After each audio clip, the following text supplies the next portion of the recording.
The euro currency has started the year off on a downward sloping trade, culminating late last week, trading back below 120 for the first time since late November, prior to the Brexit trade that we saw that rallied us all the way up to 123. So we traded down there on Friday. We saw a late afternoon rally higher back north of 120. Today we sustained that lift higher and held right around 120 and a half. Didn't see a whole lot of follow through in today's trade, despite the fact that the dollar was weaker today, despite the fact that the dollar had been weaker for the last few sessions.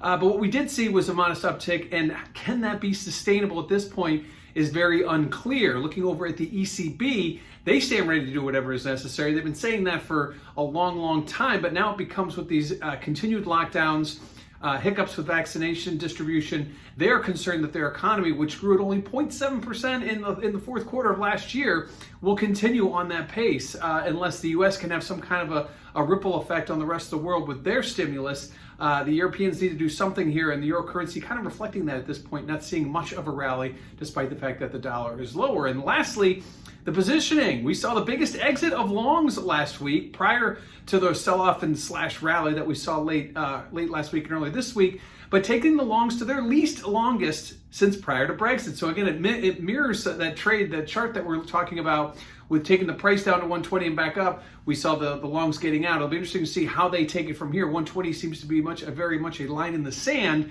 If it goes back south of it, you may see some shorts, you may see some more exiting.